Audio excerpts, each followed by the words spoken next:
Merci Kabouya l'homme puissant, merci Nabino Nyon Sobalandi au CA du Congo. Merci Nabino Onyon Sobalanda émission du début jusqu'à la fin. Tika été Nzambe à mon Nabino et puis après ça biso sous ma casse pour travailler parce que ma cambo kosala est tellement ébélé alors bozo mon ndenge to baki toza na kati ya préparation ya activité monena o za bozo na biso parce que le comment on a insisté et ça la page tant tozo mon vraiment que mboka logo la Congo tozo le la que Rwanda zo agressé biso Rwanda zo menacé biso Rwanda zo sala boye c'est un peu décevant. Nous sommes pour nini parce que Félix et Kabila dima pour travailler pour na batouara. Alors na ba source on a mécanique pour ça la recherche na yoki que à l'époque président Nigeria Obasanjo ba quoi moko le Kanaka à l'époque Remo Chibanda zaka ministre des affaires étrangères a tunaka Remo Chibanda na ko luka article on a ko ya ko expliquer bino par rapport à bakwa o basinyaka RDC na Rwanda sous régime ya Kabila. Atuna Remo Chibanda bi est-ce que avant ya kotanga bakwa wana ozita ko revoir kotanga makambo ko mami na kata tuna 3 fois. Alors il s'appelle parmi masolo oyo bochilomba benga ki président wana Obasanjo po atuna esi réellement tango azaki président ya Nigeria Kabila asinyaki bakwa pour na ko permettre ba service ya renseignement rwandais pour permettre ba Rwanda bazala na kati ya ba institution nyonso ya mboka yango wana ezalaki parmi moi ba entretien na tiongo conditionnel parce que na mekai ko fouiner na ba master ba travail kuna bazalaki vraiment un peu clarté na makambo wana alors Kabouya soto za na bino liba moko otilanga vidéo oyo boy je sais que ce qui est ko interpeller ba acteur politique congolais ce qui peut ko interpeller même conscience na bino ba policier congolais pourquoi pas pe bino ba faire des na biso ba service ya ane do ba service nyonso à l'état peut-être que vous avez moi exemple au biso pe do ko la na yango Kabouya so dozali lo ba moko bolanda vidéo oyo. Ce samedi, des milliers de manifestants se sont rassemblés à la place de l'Indépendance au centre-ville de Bujumbura. Leur objectif principal était de protester contre le président rwandais Paul Kagame, accusé d'héberger les putschistes et d'entraîner les rebelles burundais, qualifiés de terroristes par le pouvoir de Bujumbura. Les manifestants composés de dignitaires comme les députés élus en mairie de Bujumbura, le maire de la ville, certains habitants de la capitale, les cyclistes appelés taxis-vélos et quelques motards ont circulé le centre-ville en entonnant des chants hostiles au président rwandais Kagame avec des écrits à la main sur lesquels nous lisions. Nous demandons à Kagame de laisser les réfugiés rentrer chez eux au Burundi. Ils se sont arrêtés à l'ambassade du Rwanda au Burundi. Ils ont chanté, dansé et hué le président rwandais.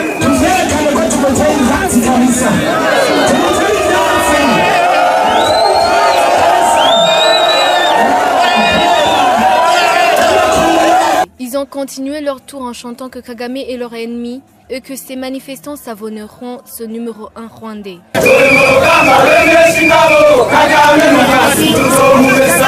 Leur point de destination a été sur le lac Tanganyika, où ils ont encore dansé et croisé d'autres dignitaires comme Willy Nyamitwe, le conseiller principal en communication à la présidence. Le maire de la ville a délivré un discours pour remercier tout ce monde. Il a prononcé avec insistance que le Burundi proteste contre le Rwanda et son chef d'État. Ces manifestations, organisées par le ministère de l'Intérieur et de l'Éducation citoyenne, se feront désormais tous les samedis avant les travaux communautaires.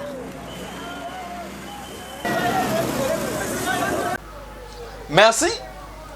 Na kati ya vidéo ana bozomo na batu ebele na ba policier na ba FARDC na bango na minuki na bango eza banani eza ba burundais babimi lokola mutu moko po eza cause ya mboka na bango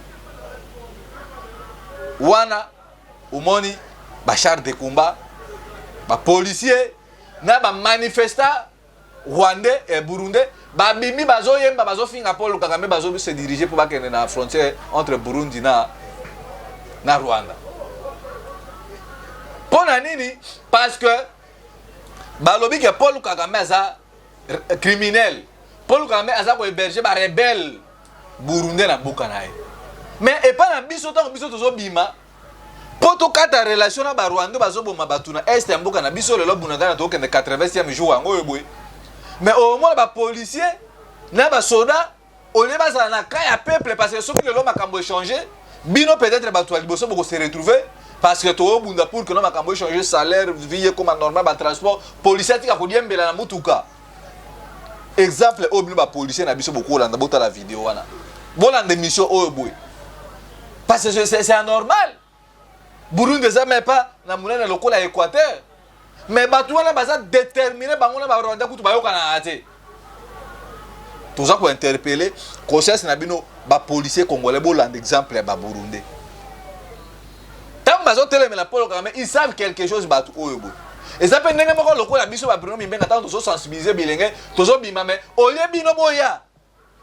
Kete makambo balo bato bazoloba ou bien makambo bato bazotamboyela ngo obwe baza na raison mais par contre boso mona ba policier na biso na ba katiso ba policier ko baza na mitu baza na cerveau ya batu na éviter alors ba image oyeboy et interpeller bino ba FRDC na biso parce que je ne comprends pas na Congo au mona ba soda baza mal payé mais muto zo nyoko la bango baza wana bazo sécuriser bien que l'armée est la mère de la discipline. Mais tout ordre mal donné, vous avez l'obligation de désobéir. Parce que tout le monde a les 15 activités, sauf un peu de changement de la commission humidité. Alors, tu as déjà que bon banda, ton banda ko se bongama. Ton banda ko se préparer. Parce que tant que tu as un soulèvement populaire, tant que tu as une élection, tu as par rapport à un soulèvement populaire. Parce que bandeko belé bazo benga biso bazo tuna biso soulèvement populaire ko sema mukone bandeko nanga boye bango ke no peuple congolais ça no peuple moko asana problème ya ko concevoir likambo niveau ya étude ya congolais ça non assez prévenir bo moni ndenge ba yena makambo éducation et aussi malango pe d'ailleurs.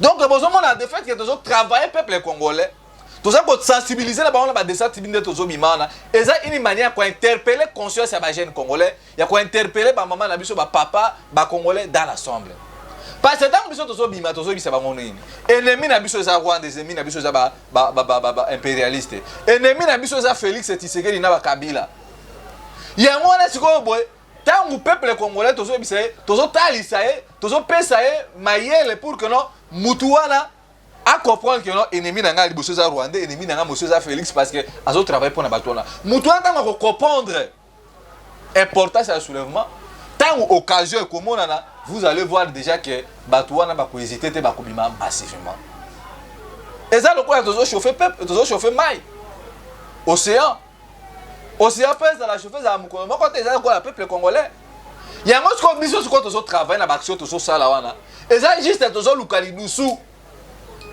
couloir nini toko bima poto bengana batu obo et créer mbala moko na kanda na poto peuple congolais comprendre policier comprendre que nous a mal payé policier comprendre que nous afuta mamabe alala kana mauvaise condition mukoto ko ballon occasion monani dusu monani que non to attaquer na occasion obo vous allez voir que non makambu et kotambola malamu ndenge biso tozo linga que non makambu et ça allait alors tant tozo ba makambu obo yango wana bozo mona quelque part moi je peux être d'accord pour l'élection Salima 2023 parce que Batunion Sobayebi que Félix Vinenga Sali cartographie naïe Nenga Sali nomination naïe na Batunaï wana Félix a kotikala ka jamais réussi parce que Batu baso souffrir alors pour la biso ezak non seulement dobito boya kokene na élection peuple congolais ezak lokola to faciliter Félix à continuer pour demeurer wana au service ya Rwandais ya mwana sio tangu Batu bakokene élection 2023 et que ça là que non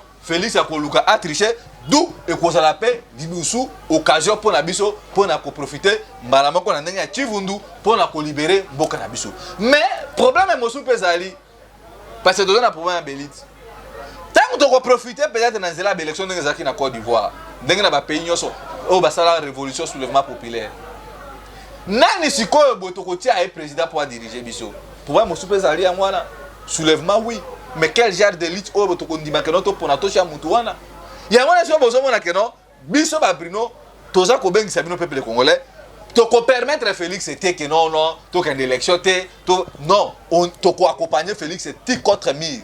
Et puis là, peuple congolais déjà bon Makeno, Félix n'aura pas, tawana ya kosazarde ya kotricher parce que ceux qui Félix a osé ndenge na so bisabino les têtes vont tomber. Donc ba soulèvement populaire nyonso na monde ba révolution nyonso na monde ezalaki na ta oyo boye bazwaki ta ko se préparer parce que biso na Kinshasa bato bazo kanisa ke na ko sala soulèvement populaire eza lokola bateau magique non parce que bon Bruno Mimenga za grand guerrier za grand combattant tant le ba makambo biso tozonga asimate c'est question ya ko préparer bato ya ko former bato ndenge tozotalisa bango ennemi na biso eza Rwanda ennemi na biso eza Félix ennemi na biso eza Kabila soki Kabila kozonga donc occasion peuple congolais o ba koki ko profiter pour na ko créer début ya libe balibonga eza na nzela wala donc peuple congolais bobonga ma déjà parce que biso toza na option ya révolution populaire mais révolution to ça il faut to se bongama ndenge bozo mona tozo bima to bato bazo tuna bozo bima nini Paul Kagame Félix Ekoso alors bon mona que non soki que peuple congolais kene élection Félix Asalima c'est qui n'a ya pour tricher wana mutu nyonso kozana kanda parce que nata o Félix a dirigé les gens ne se sont pas retrouvés d'où et kozala depuis il y a révolution populaire na zonge siko bona makambo zo le kanakati ya mboka na biso et puis avant to koma na makambo ya est natali sabino que non peuple congolais faut comprendre parce qu'aujourd'hui tous na ba journalistes bazo ebisa peuple congolais vérité. Nous avons décrié Jean-Marc Kabundu, un juiceur, Félix Chilombo, donc compagnie à Batou, oh, Bobassia, Master Félix, en Belgique. Basé en expérience de mon côté, mais ils se sont retrouvés grâce à Yabadil Nabango Bassigna pour Nakuya, pour Yibambongo à l'État, pour Nakuya, pour Sara Makambo Basosa.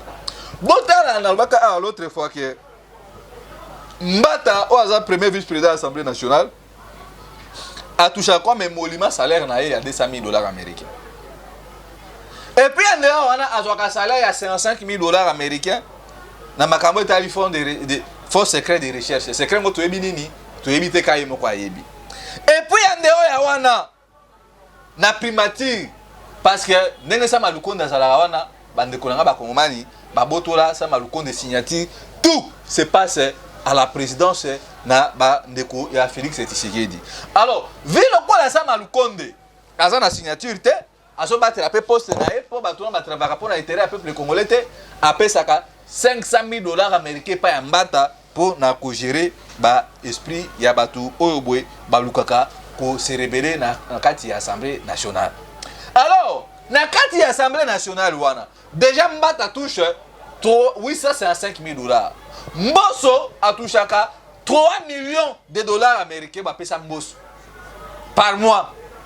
Bon, dans la bisika, le peuple congolais, tant on a une occasion, oh, biso to en 2023, soit en 2022, et ça, c'est là, il y a occasion à bouer.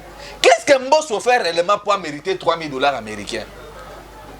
Et puis, dans la l'Assemblée nationale, Mbosso a ça là, où il y a dynamique. Dynamique Mbosso. Oh, boué. Parce que dans l'Assemblée nationale, ils sont catégorisés par député par député. Les députés, il y a une union sacrée. Ils ont $1,000 pour un bon carburant chaque semaine. Dynamique Mbosso. Mbosso a foutu à député, il y a dynamique $5,000, $5,000. Moussa Basalaka, pour y bakater. Ce qui est dans l'Assemblée provinciale à Kinshasa, qu'on appelle Gentini Ngobila Sala, dynamique Jatini Ngobila oyobwe ba député bazwaka $3,000. Intérêt ya peuple congolais za wapi bana ba ndekuna ba kongomani. Et puis tant Mbosso azo pesa ba $5,000 na dynamique ya ba député Mbosso. Vous allez comprendre que non ba député o ba kendaki na congé parlementaire, session parlementaire oyobwe. Mbosso appelle si député moko $63,000 à tous les députés. Oh, il y a une union sacrée. Bon, je crois que les députés, on a une union sacrée, ça soit au-delà de 400 députés. Ceux qui ont déjà un prime, il y a $5,000 américains, $1,000. Ça fait $6,000. Sous Kabila, les députés nationaux ont touché $9,000 américains. Mais aujourd'hui, dans le régime, il y a Tindika Tchaka et Félix Tshisekedi, les députés nationaux, des Bozo Bango, ont touché $22,000 américains à chacun. Si on a $22,000 plus $1,000, on va payer ça pour la carburant et ça dit $23,000. Ce qu'on dit, dynamique mboso bazwaka 5 000 dollars américains plus 23 000 dollars et ça dit 28 000 dollars américains au député bazwaka. Quel gère ministère ba député on a basalaka, on ne sait pas. Nous avons la seconde ba militaire il de pèse ba ko contredire makambo na salaka. Alors tenanga tozolo ba awa boye Assemblée nationale na ba sénateur eza ya ko kabwana. Pourquoi? Parce que ba sénateur ba tuni et pas ya ba tu kwebo. Parce que na Sénat wana bozomona wana kuna ekoma tout finance koso ce sont les affaires de bâti lukwebo nde mutu ba koma ba maître. Donc mutu na mutu akoma chef na point na ye. Na présidence c'est lui deux pères c'est la famille Tshisekedi. Na Assemblée nationale c'est la famille Mboso. Nde bomona ke odako ba isa mona na ye awa. Na bâti kuna na Sénat ce sont ces affaires qui gèrent tout. Alors les sénateurs ont posé cette question à Bati Lukwebo. Alors, mais pourquoi deux poids, deux mesures, tous les députés nationaux, ils ont touché 23 000 dollars américains, mais les sénateurs, ils ont touché 11 000 dollars américains. Pourquoi deux poids, deux mesures? Réponse à Bati Aloubi que ceux qui sont députés nationaux, ils ont touché émolument il y a 23 000 dollars, ça côté la prime parce que ils ont motion de défiance na motion de censure au boé et qu'on faire basculer ou bien qu'on faire chuter gouvernement. Il y a un monaki ça malukonde a sopé ça 500 000 dollars et pas un mosso et puis mbongo zo bima 3 millions de dollars américains pour que non ba jira kayango na kati ya assemblée nationale au boé tozo ebate nini eza kosalema. Aujourd'hui sous Kabila même, le ministre va toucher salaire il y a 11 000 dollars américains. Mais sous Tshisekedi, un ministre touche 41 000 dollars. Wapi intérêt à peuple congolais? Ce sont les choses fâcheuses. Oh, mais aussi, que non, peuple congolais, tant que tout le Telema, Bimana, Balabala, la Moukazo, Kanoto, Bengana, Chilo, Monanzela, la révolution populaire, il y a moins la besoin de non, élection ou pas élection. Ce sont les choses que le peuple congolais a comprendre en haut. Et puis, tout bon, pour que non, tant que Bimana, Balabala. Occasion, mon ami, que Félix, il faut que n'hésitez pas à tomber massivement. Parce que le peuple a souffert. Un député qui touche 23 000 dollars, na Moussala ni député, on ne sait pas. Plus 1 000 dollars, il y a carburant. Plus 5 000 dollars dynamique mosso plus donc ils ont les qui la battu na mboka oh boy pauvreté est tellement élevée yango wana bozomona ils a parmi babiloko oh boy biso tout ça ko tali sabino pour vous faire comprendre que non les choses par mauvais donc yo mona Congo aux une obligation il faut tellement comprendre makambo na lobby a soki na kosi bokene ko vérifier yango. Nos frères meurent de faim. Boka na kota ba condition ba toza na prison. Boka na kota na ba soda na biso na est. Bomoni na kati ya vidéo wana Burundi, tous citoyens burundais, ils se sont levés pour dire non.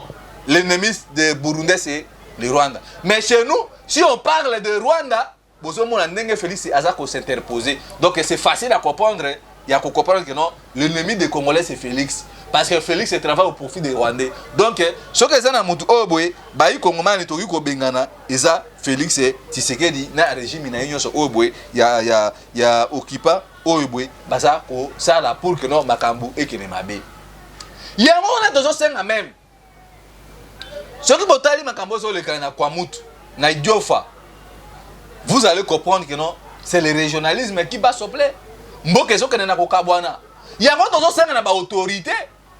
Makambu oyo boy bo abolir yango parce que mboka batu na batu bakomi kotala vous allez comprendre que non ce qu'est l'Assemblée nationale au Kuta nous les ressortissants de Kabeya Kamwanga nous les caucus de Bartuya ya Mbandaka babilo kona tout temps zo salema eza déjà kotali ça que non mboka ezo kende na Bukabwani.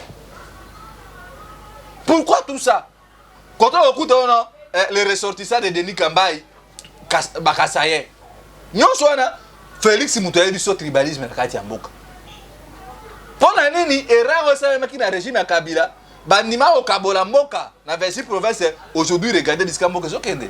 Yango bozo mona batu bazo kufana bandundu, batueri na kwa mutu na mboka koto kuna ba ichwe meso kini ni wana koso na côté ya Idiofa. Donc bota la bakamu obo eza bien en entretenu pour na koya ba to entang ba koya ba isabiso nini. Voilà la sécurité, voilà koso passer makamu o nyonso. Ezalaki makambu oyo boye Félix Tshisekedi abanaki déjà au travail tant bazaki en opposition na bango parce que là oh boso ki bo bakano de comprendre pourquoi zo bakano il faut to une élection. C'est tout à fait aussi normal que makambo zaki na 2018 bakendaki na Lamuka ce que ezalaki ke ba pour la candidature commune il y a Félix ndenge baba bana organiser il y a qui ezala déjà erreur au bobi so peuple comment to salaki parce que ceux qui ezalika candidature à Félix ezalaki maintenu les autres quand ils ont maloba ya ko expliquer binote parce que mission de mutu to ndima ki ko pona Félix mais Félix déjà comprenant que manako travailler na ba Rwandais nde bomonaka Paul nani oyo boye Vital Kamerhe ayaka kolongola e tangu basali choix ya Lamuka na moto mosusu yango sikoyo boye peuple congolais il faut beaucoup comprendre que non quand nous parlons nous dénonçons le Rwanda bota la kaba attitude ya Batouana bota la attitude ya Félix ndenge zalaka au moins soto bimi ba otinda ba policier armé jusqu'aux dents ba otinda ba soda pona ko intercaler biso bato zo bunda pona mabele na biso. Dans un peu, ça un exemple pour comprendre que Félix travaille pour le Rwanda.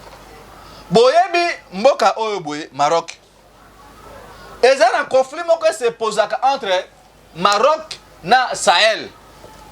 À l'époque, le président François Hollande ayaka pona makambo wana parce que lelo oyo boye Sahel ba déclaraka indépendance na bango. Je crois Emmanuel Macron pe ayaki pona makambo wana parce que Sahel est dépendant na Maroc. Mais tout le monde kaka chef leader ya Batouana à Sahel bozana no pays te mais baza en schéma ya poluka indépendance na bango akei kokuta na seulement na président tunisien directement na Maroc et pesi bango kanande na zolo bawa il y a une vive tension entre les Marocains et les Tunisiens. Pourquoi? Parce que Moutouana chef ya ba Sahel ake okuta na président tunisien. Pour na bango Marocain ba moni comme si c'est déjà début il y a provocation doit rappeler ambassadeur na bango. Na Tunisie pe ba moni bongo ba rappeler ambassadeur na bango. Ils ont déjà un langage oyo ils ont kotalisa crédibilité, ils ont kotalisa que boza un pays souverain. Mais chez nous vous allez voir les Rwandais qui tuent les Congolais mais l'ambassadeur rwandais za awa. Même pas quoi interpeller l'ambassadeur Nabiso, yakana nuzonga awa bona mboka na biso. Rien du tout. Nous sommes là, il faut que la miso, bolon wabi poti, ezala miso na bino, pour comprendre que notre ambition tozolo ba que non, Félix azawana pona biso te pona Rwandais, les gens vont nous dire ah bota la bat, oh ba jeune ba ko collecter ma kena ba ko pe comme l'exemple, tu faut kanga ba te bona prison. Na pesa bino exemple mosusu. Ezalo ko na Kabinda, bato ba kenda Angola, boyebi. Kabinda eza moi côté mo boye oyo bato na petit lelo boye ba réclamaka indépendance na bango me ba Angola balinga mote eza lokola ba moni bato ya Kabinda ba ekokutana na Félix Tshilombo ba non pesa biso mandoki poto koma bo soutenir biso to koma un pays souverain ba Angola ba komona ondene eza question boye ba obozo sala et puis eza question boye ba nini obozo sala mais regardez chez nous Félix Aza na so berger ambassadeur rwandais tire le oyo aucune inquiétude aucun regret. On trouve ça normal, mais pas qu'on interpelle l'ambassadeur na biso yakana kozonga awa ou bien ko benga l'ambassadeur rwandais nyoso wana peuple congolais nous devons comprendre que non Félix Tshisekedi est au service des Rwandais. Alors vous qui parlez au nom mboke so kene malamu tango bazo poma batu na est ba traiter ba massacre de part et d'autre pour créer instabilité dans la mboka. Et puis vous allez me dire que non, il faut soutenir Félix Tshisekedi. Tout ça, c'est ça que Félix, il n'est pas là pour na biso bakongomani. Yango wana bandeko na ngai, biso bakongomani to comprendre que non, Félix n'est pas là au service du pays. Félix a continué à monde na ba faire et ba business. Parce que là oh ceux qui botali makambo ya ba kérosène makambo ya bavion bapara misu baulongaki na Belgique ba misu bauti Suisse bauti na bamboka ebele na diaspora bayaki na Kinshasa pona bah séjour pour la congé quota ça peut pour la première fois. Mais il arrive ici, bah comprendre que notre gouvernement Oyeboye, et ça gouvernement quoi ma paix, kérosène ezalité et comme bah raison oh non gouvernement congolais zaki na nyongo ya ba pétrolier. Mais toujours mis tout na ba question. Bino molobi qui non boza na mbongo. Qu'est-ce qu'elle était matière débordée même. Pourquoi vous êtes capable de faire ba mbongo na ba pétrolier? Cela démontre juste que dans les jours à venir, beaucoup plus en raison ce que de Téléméli Félix c'était beaucoup moins de problème à Félix ces années. Et ça le quoi la bombe société à Congo Airways. Le quoi la Félix ça la mafia. Aza on a pas na Rwandais beaucoup yoka Félix a kolbanini non voilà il faut revoir bako na biso to signer bako Rwandais et koma kosala transaction na bango ndenge babandaki kosala dans les jours passés. Donc Félix avait créé une autre société pour na aboma Congo Airways kombo ya Congo ya compagnie ngo ya aviation nezali susu ce qui Air Congo déjà ainsi. Donc Félix alingi nanzela ya mosi na ye Denis Nyakeru Air Rwandais et comment fonctionner na ba transit news OK Mbandaka OK na Basoko OK na Kisangani OK na Beni. Donc Rwandais alingi a récupéré marché wana pour baboma compagnie ya Congo Airways. Donc vraie raison tine bozo mona que no Congo Airways isa kérosène isa question que Félix ayebi makambu obo azosala. C'est que j'ai dit dites amen. Pourquoi nous avons zati mutima ba ben à niveau oyo? Toza na ba conflit na ba Rwandais. Mais mutu oyo boy azo continuer toujours côté Alisarabino que non, je m'en fous. Donc Félix ça foutiste. Abomi ba compagnie je sais plus dans les jours à venir. Même Trasco bozo mona ngo awa. Et au coup fa ba Rwandais bazo ko installer mituka ya transport na Kisasa. Nde bomonaki Paul Kagame na président wana Tanzanie basali inauguration ya ba mituka ya Afrique de l'Est. Alors, pendant que nous ça, le pays va très mal. Bah, M23 va récupérer cette localité dans le gouvernement congolais incapable toujours. Nenga zolo ba nengo zolo na vidéo, et ça la maman moko bazo kataye, bazo violer na minute oyo. D'où il faut totel mato simba na maboko na maboko. Bon soutenir biso ba résistant de Tolobaki, le lot toza presque fait du mois à mois août, tozo ba na mois septembre. Il faut continuer bitumba oh parce que bomoni bandoko ya beni vandi déjà kotambola pona kosenga départ à Monisco parce que to pesa ultimatum pona mboka. Nous ne pouvons laisser batu oh ba continuer ko ça ba scénario na bango. Botala niveau mboka komi na souffrance. Na Lubumbashi mobali moko na bike loko ko sekisa bino abali si mosi na ye libala. Mobali wana zalaka na free receipt basolaka na mosi quand ndenge internet ekoma alobite nakende kobala mosi na ngai bon bota niveau moko ezokende ya mobali alongwe na Afrique du Sud aye na Lubumbashi aye mosi pe bamonani apesi pe mbongo ya libala mbongo bazopesa na libala mobali na ye wana mibimisi lokola oncle na bon abimi lokola noko ya mosi wana mobali pe aye atangi mbongo kwa $4,000 pesi makamunyo so libala mobala pesi mobala bitenge na zolinga na bonga malazo na Afrique du Sud il faut tokende na kopema na mosi bisika banda ko vana na hotel mosi ono ikosimba te oh mobala bime oye ko mesu bondenge nini balobi me yo muto bali wana o pesa kimbongo mukolo mosi ye wana écrit maman na chivundunde na zolo ba ana Lumbashi bakangi mobali wana. Donc pour vous dire que bota la ba comédie o tie komi que non mosia mobali ya bali sa mosi na ye. Donc souffrance c'est l'équipe makasi na mboka. Donc dans les jours à venir bomo na makambo zo le kana Zambie que non na Congo vraiment ba komi ko teka na minu na misapi. Tout ça ezaki ndoki o Félix a biso na mboka. Parce que tolobaki ngo ah bona Kisasa ba komi na phénomène ya koteka muto asombi mwasa kombe aloso. Lutu moko aloso ba oteka ngo de safra na masina kuna bisana na banga na K15 na quartier moko wana bota la niveau ya souffrance.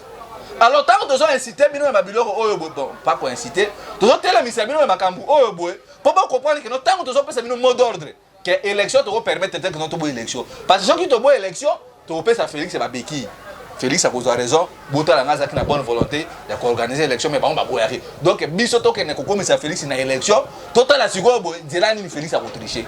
Parce que Moutou, moi, je suis à Bali, à une motion à commissaire Mumbongo, à Tekiye. Vous imaginez niveau de souffrance. Na Est Yambo Kuna, na Ruchuru, des médecins Babundi, à plein Moussala. Na Katia, opération chirurgicale, des médecins Babundi, médecin Moussou soit anesthésiste, Tchubi, Mouninga Nae, Lissou, Po, la Makambo, Yambongo. Vous avez un mot biscuit Zokende. Oh, on a Tchoubaki Mouninga Nae, quand il est à la prison. Ça pour autant se rendre que nos vies à Mouteza en danger. Suite nango, tu as dans les jours à venir pour nous couper Sabino détail. Il y a un moment c'est que nous devons faire et ça pour préparer parce que le soulèvement populaire nous son monde et ça la préparation. On peut faire aujourd'hui révolution mais banani toujours préparer bango pour nous gérer mboka. Banani, beliti ni toza na mona Congo. Est-ce que ceux qui ont sali soulèvement populaire? Et ça, il y a Félix et Tshisekedi, il y a une génération. D'où nous devons mûrir notre façon de voir les choses. Nous préparer, nous devons nous organiser. Nous devons nous préparer pour que notre temps de activité et ça que notre récit, tout ça, les révolutions, mais tout comme un problème, il y a comme un leadership. Kagame a comprendre biloko wana, ndebo moni a tcheba moyen partout. Donc Congo Airways est Koufi, Félix Azo Luka Koti Saba Rwanda et Zonga, donc et comme au service il y a Congo Mobimba. Donc au communisme on a dépendance totale. Na Rwanda sur tous les plans financiers, il y a transport, économie qui vont nous prendre au sérieux. Félix n'est pas sérieux de lui-même. Ceux qui besoin de la bâton à tout. Caméra, le lot lundi. Caméra Kendaki na France Kolanda François Béa. Félix Atindi a lobby Kendako bon de la François Béa. A cause parce que j'ai besoin encore de lui. Bota la Félix et niveau tourner du soir. Peuple congolais photo téléma. Les 15 Tobi Mebele na balabala. To téléma la Félix pas question il faut kende. Ya ngwana tozo senga na bino ba mama ya diaspora, ba papa na biso bande ko na biso les 15 toujours na activité.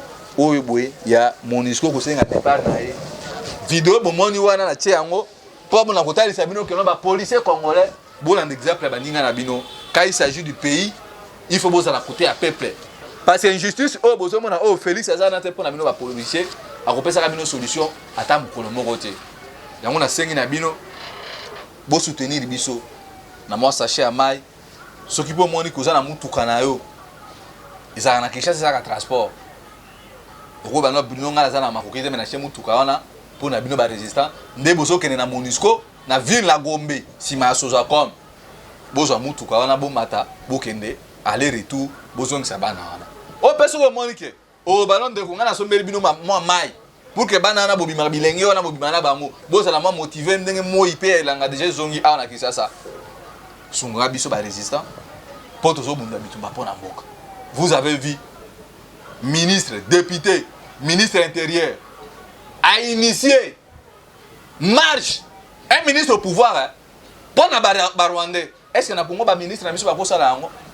Non, pour ba yebi ke bango tout wana bazo travailler pour na Rwandais. Donc ba Rwandais ba kota na ba service na biso tout pour na ko espionner biso. Mais nous voulons que non, biloko on a pris de conscience na nous Congolais il faut alors na province il faut non prise de conscience ngo bozo mona océan du Congo maman océan après ça biso ba jeune espace oyoboy pour na ko évangéliser pour sensibiliser de bouche à l'oreille de bomona na kitaka ba masina ba kitambo ba kuta ba mitendi na maluku kikole pour na ko sala évangélisation pour to que non na Kinshasa ba tunyo so bazana ba moyen te pour na ko zoa ta ya kolanda émission au du début jusqu'à la fin.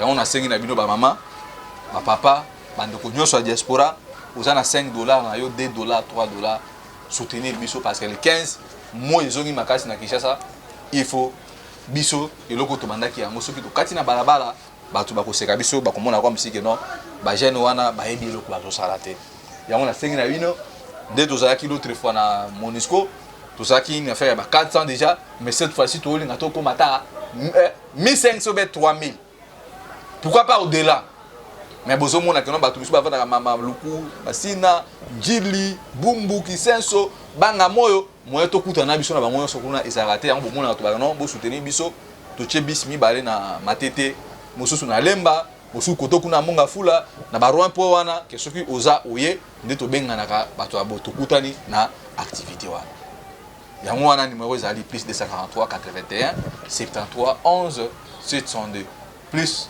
243 81 73 11 702 wana nde koki kobenga biso et puis koki komela biso bisungi na yo ekozala pe une manière mpona koparticiper na kati ya bitumba ya libération ya mboka Congo ya lelo nga na bino tosuki awa boye toza kotravailler toujours kosensibiliser bilenge pour que non le 15 ezala une grande réussite na makambo oyo tozala soki nzambe alingi tokutani na bino na mikolo ezali koya matondo.